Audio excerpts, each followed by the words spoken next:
하나님께서 당신의 백성들을 징계하시는 방법이 있는데요. 주변의 나라들을 막대기로 쓰시는 거예요. 주변의 나라들을 가시로 사용하시는 거예요. 사사기 4장 1절입니다. 에훗이 죽으니 이스라엘 자손이 또 여호와의 목전에 악을 행하매 여호와께서 하솔에서 통치하는 가나안 왕 야빈의 손에 그들을 파셨으니 그의 군대 장관은 하롯셋 학고임에 거주하는 시스라요. 야빈 왕은 철병거 900대가 있어 20년 동안 이스라엘 자손을 심히 학대하였으므로 이스라엘 자손이 여호와께 부르짖었더라. 우리가 성경을 읽을 때 그냥 쑥 몇 줄로 읽었잖아요. 지금도 1절에서 3절까지거든요. 짧잖아요. 근데 짧은데 이게 사실은 짧은 내용이 아니에요. 왜냐하면 20년 동안 학대를 당하는 거니까. 여러분 말이 20년이죠. 20년 동안 생고생한다고 생각해봐요. 이건 보통 일이 아니에요. 근데 왜 이런 일이 가능하냐? 하나님이 이 가나안을 막대기로 쓰시는 거예요.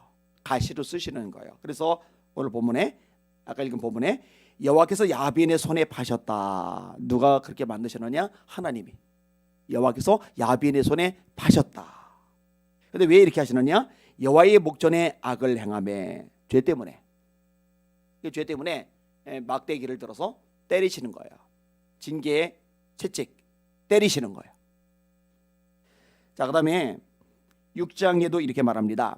이스라엘 자손이 또 여호와의 목전에 악을 행하였으므로 여호와께서 7년 동안 그들을 미디안의 손에 넘겨주시니 미디안의 손이 이스라엘을 이긴지라. 이스라엘 자손이 미디안으로 말미암아 산에서 웅덩이와 굴과 산성을 자기들을 위하여 만들었으며 이스라엘의 파종한 때면 미디안과 아말렉과 동방 사람들이 치러 올라와서 진을 치고 가사에 이르도록 토지 소산을 멸하여 이스라엘 가운데 먹을 것을 남겨두지 아니하며 양이나 소나 나귀도 남기지 아니하니 이는 그들의 짐승과 장막을 가지고 올라와 메뚜기 떼같이 많이 들어오니 그 사람과 낙타가 무수함이라. 그들이 이 땅에 들어와 멸하려 하니 이스라엘의 미디안으로 말미암아 궁핍함이 심한지라.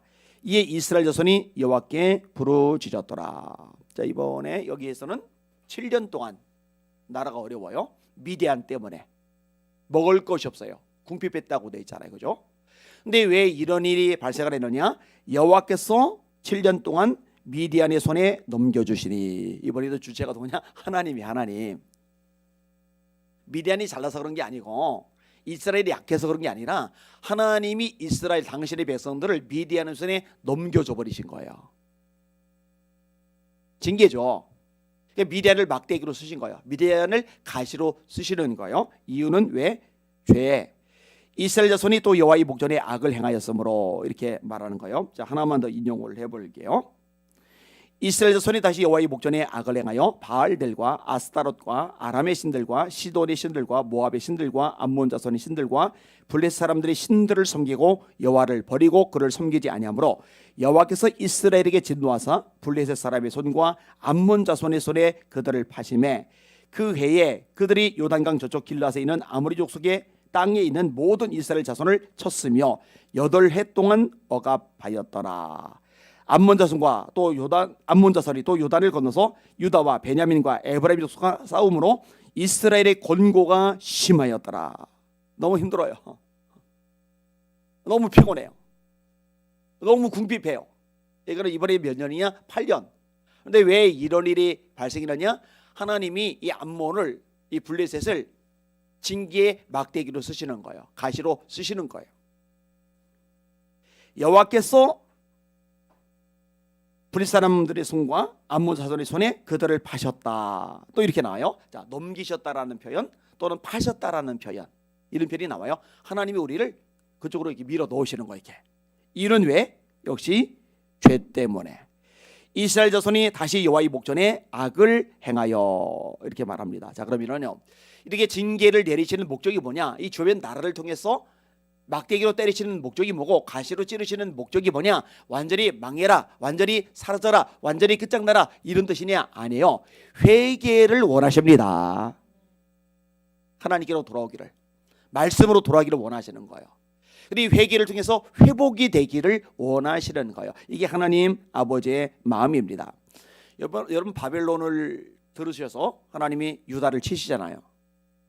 이때는요, 징계 차원이 아니고 심판의 차원까지 가요. 이것을 예언했던 선지자가 예레미야입니다. 그 예언 때문에 미움을 받았고 왕따를 당했고 시위대 뜰에 갇히고 구덩이에 던져지고 모멸감을 느낄 만큼 얻어맞아요. 그게 예레미야입니다.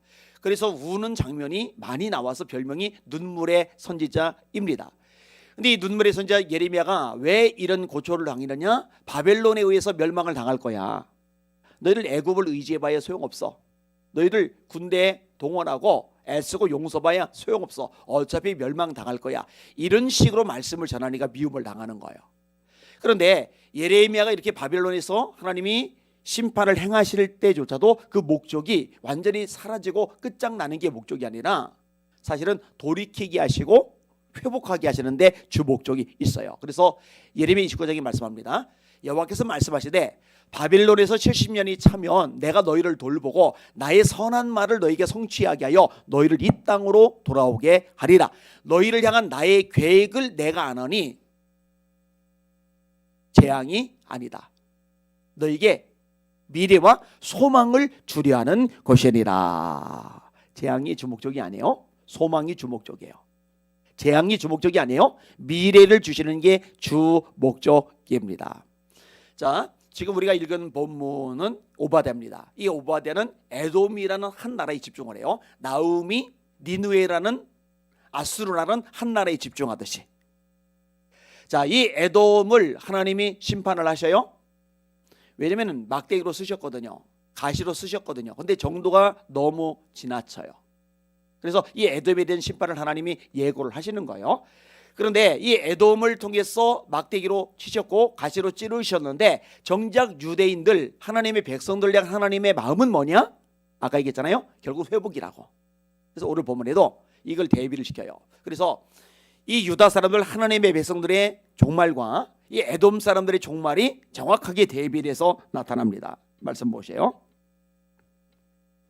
17절에 보시면은 오직 시온산에서 피할 자가 있으리니 그 산이 거룩할 것이요 야곱 족속은 야곱 족속이 나와요. 야곱 족속은 자기 기업을 누릴 것이며 야곱 족속은 불이 될 것이며 요셉 족속은 불꽃이 될 것이요 에서 족속이 나와요.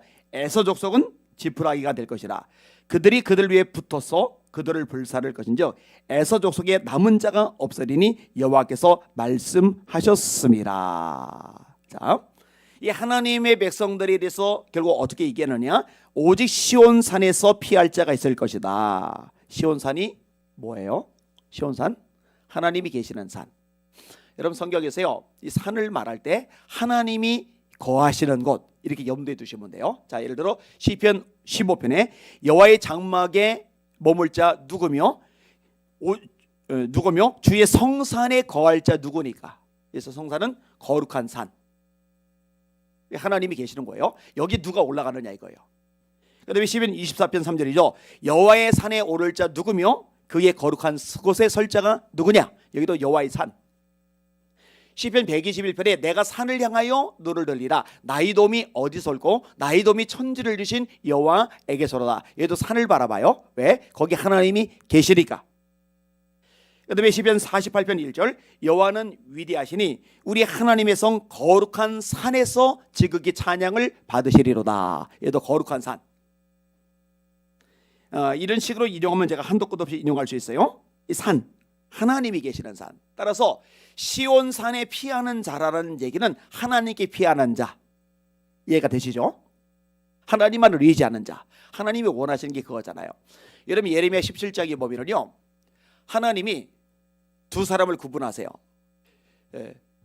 혈육을 믿으며 육신으로 자기 힘을 삼고 마음이 여호와에게서 떠난 사람은 저주를 받을 것이라. 그는 광야의 떨기나무 같아서 좋은 일이 오는 것을 보지 못하고 광야 건조한 곳 간간한 땅 그 사람이 살지 않는 땅에 살리라. 그러나 여호와를 의지하며 여호와를 의뢰하는 그 사람은 복을 받을 것이라. 자, 아까 백성들이 죄를 범하는데 어떤 죄를 범해요? 우상숭배. 우상숭배가 뭐예요? 하나님만을 의지해야 되는 하나님의 백성이 하나님이 아닌 것들을 의지하는 거잖아요. 하나님만을 섬겨야 되는 하나님의 백성들이 하나님이 아닌 것들을 섬기는 거잖아요. 그런데 하나님만 의지한다. 그러면은 강변에 뿌리를 내린 나무처럼 가뭄은 해도 걱정이 없고 결실이 그치지 아니함 같으리라. 이렇게 예레미야가 예언을 하고 있잖아요. 그죠? 시온산에 피하는 자, 그렇게 이해를 하시면 돼요. 하나님께 피하는 자, 하나님을 의지하는 자. 이 시온산을 또 묘사죠. 그 산이 거룩할 것이요. 왜? 하나님이 거하시는 산이니까. 자, 이들이 이제 남은 자들이 되는 거예요. 얼마 전에 스가랴 공부할 때도 나왔죠. 남은 자. 구약에서 계속 나와요. 이사야서에도 남은 자가 나와요. 이게 다 타락한 게 아니에요. 여러분, 최악의 시대, 영적으로 아주 망해버린 시대, 그게 아합의 시대입니다. 하여튼 상상을 초월할 만큼 죄가 가득하던 시대, 우상숭배가 만연하던 시대인데, 이때도 하나님이 바알에게 무릎을 꿇지 않은 사람 7천 명을 남겨두셨잖아요. 오바댜라는 국내 대신, 오늘 본문의 선지자는 오바댜인데 거기는 국내 대신이에요. 이 대신이 목숨을 걸고 선지자를 50명씩 굴 두 곳에 100명을 숨겨놓았잖아요. 남은 자는 있어요. 지금도 있어요.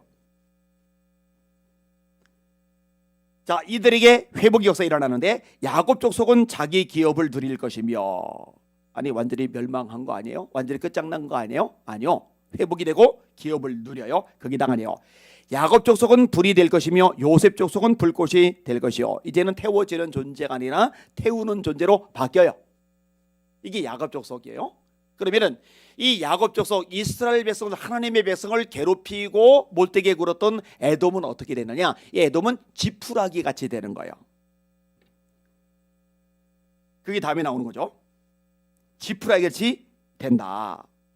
에서 족속은 지푸라기가 될 것이라. 여러분, 지푸라기 초라하죠. 힘이 없죠. 여러분, 이스라엘 백성들, 하나님의 백성들이 불이 된다. 근데 에서 족속은 지푸라기다. 그러면 이 두 가지가 붙어있게 되면 어떻게 돼요? 지푸라기가 타버리게 되는 거예요. 어릴 때 저희 집에 판자촌이었잖아요. 이 논길을 걸어서 서면초등학교를 가고, 이 논길을 걸어서 안서중학교를 가요. 한 40분쯤 걸어가면은 학교에 도착을 할 수가 있어요. 겨울철에 고생을 많이 했어요.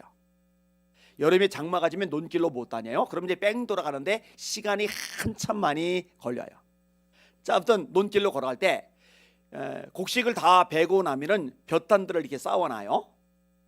수북하게 이렇게 세워놓기도 하고, 나중에는 이렇게 막 아주 더미 이렇게 쌓아놔요. 그러면 거기에 올라가서 뛰어놀고, 아니면 파고 들어가면 그 안에 숨어 들어갈 수도 있고, 이게 우리들, 장난감면 우리들에게 굉장히 좋은 놀이터가 돼요. 근데 어느 날 이 논의 주인이 동네 이 판자촌까지 쫓아와가지고 난리가 난 거예요. 어떤 자식이냐, 어떤 자식이냐. 왜 그러나 했더니 집단 이 더미 쌓아놨던 것이 홀라당 타버린 거예요. 어떤 놈이 불질렀냐고. 여러분, 집단은요, 불 붙으면은요 확 타버립니다. 순식간에 타버립니다. 에돔이 그렇게 돼버리는 거예요. 그들이 그들 위에 붙어서 그들을 불살을 것인즉 에서 족속에 남은 자가 없으리니. 이게 하나님의 백성을 대하시는 방법과 하나님의 백성을 괴롭히는 대적들을 대하시는 방법의 차이입니다. 하나님의 백성들은 남은 자를 항상 두세요. 근데 하나님의 백성들을 괴롭히는 대적들은 남은 자가 없게 하셔요. 이게 제일 처음에 다룰 때도 다뤘어요. 남은 자가 없을 것이다. 그리고 지금 본문에도 에서 족속에 남은 자가 없으리니, 앞부분에 완전히 멸절하리라 라는 말하고 같은 말이에요. 아니, 이게 어떻게 가능해요? 하나님의 백성이라고 말하는 백성들은 너무너무 약해요. 여러 나라가 쳐들어오고 거기다가 에돔이 더 끼어들어 버리고.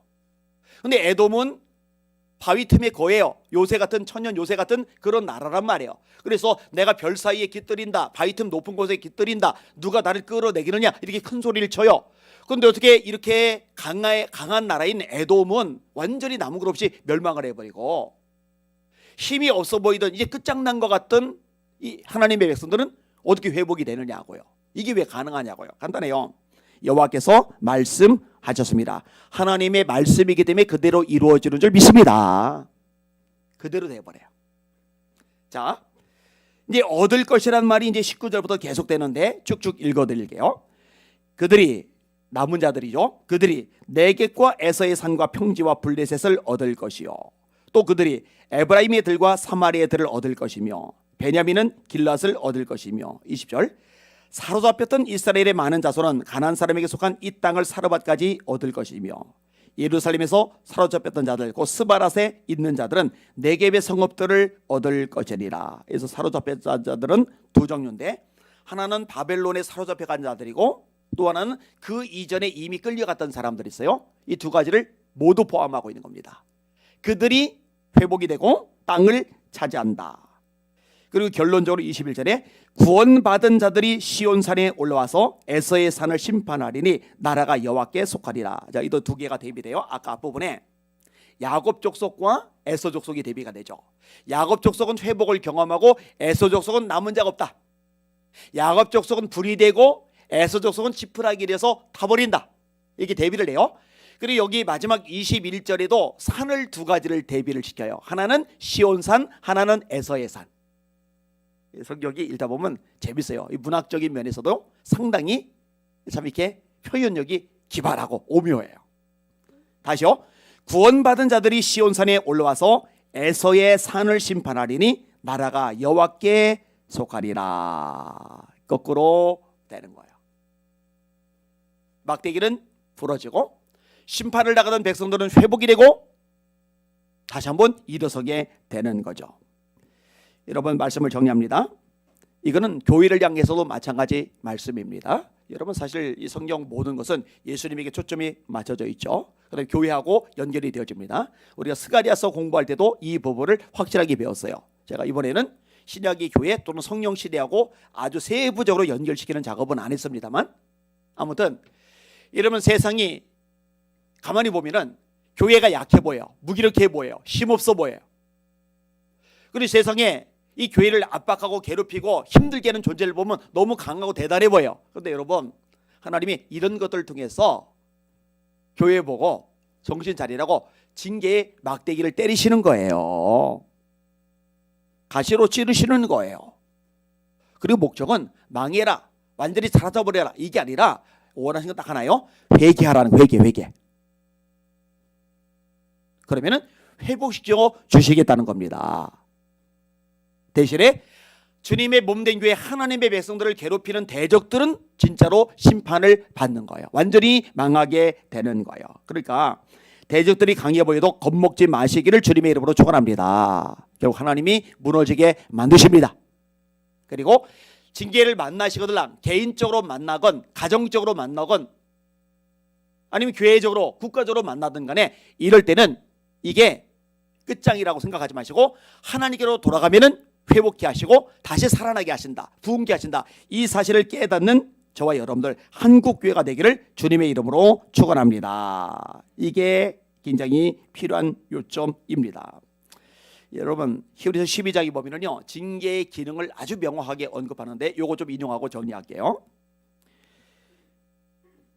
아들들에게 권한과 같이 너에게 권면하신 말씀도 잊어도다. 일러스되 내 아들아, 주의 징계하심을 경히 여기지 말며 그에게 꾸지람을 받을 때 낙심하지 말라. 주께서 그 사랑하시는 자를 징계하시고 그가 받아들이시는 아들마다 채찍질 하심이라 하였으니 너희가 참음은 징계를 받기 위함이라. 하나님이 아들과 같이 너희를 대우하시나니 어찌 아버지가 징계하지 않는 아들이 있으리요. 징계는 다 받는 것이오늘 너희에게 없으면 사생자요 친아들이 아니니라. 또 우리 육신의 아버지가 우리를 징계하여도 공경하였거든 하물며 모든 영이 아버지께 더 복종하며 살려 하지 않겠느냐. 그들은 잠시 자기의 뜻대로 우리를 징계하였거니와 오직 하나님은 우리의 유익을 위하여 그의 거룩하심에 참여하게 하시느니라. 무릇 징계가 당신은 즐거워 보이지 않고 슬퍼 보이나 후에 그로 말미암아 연단 받은 자들은 의와 평강의 열매를 맺느니라. 아멘. 제가 볼 때 한국교회는 지금 막대기로 많이 맞고 있어요. 하나님의 징계입니다. 그래, 하나님이 메시지를 주시는 거예요. 너희를 회복을 원하지, 살기 원하지, 다시 부흥을 경험하기 원하지, 회개해. 내게로 돌아와. 나만을 의지해. 하나님, 이런 한국교회가 되게 하여 주시옵소서. 이게 저와 여러분의 아주 중요한 기도 제목이 되어야 할 것입니다. 아멘. 그대로 손 드시고 합심하여 기도합시다. 에스겔 말씀대로 성 무너진 데를 막아서서 심판하지 않도록 막아설 사람, 중보기도 할 사람을 찾으시는데 이걸 못 찾으시면은 징계에서 끝나는 게 아니에요. 진짜 심판이 임해버리는 거예요. 여러분, 나라와 민족을 위한 기도, 한국교회를 위한 기도가 얼마나 가치가 있는지, 얼마나 위대한지 아셔야 돼요. 여러분이 그 기도자로 살아가시기를 바랍니다. 그리고 이 땅 곳곳에서 이 중보기도자들이 일어나게 하여 주시옵소서. 우리 중요한 기도 제목이 되어야 할 것입니다. 주여 한번 부르고 합심하여 기도합니다. 주여, 하나님 아버지 감사합니다. 찬양과 존귀와 영광과 경배 받으시길 원합니다. 하나님 아버지,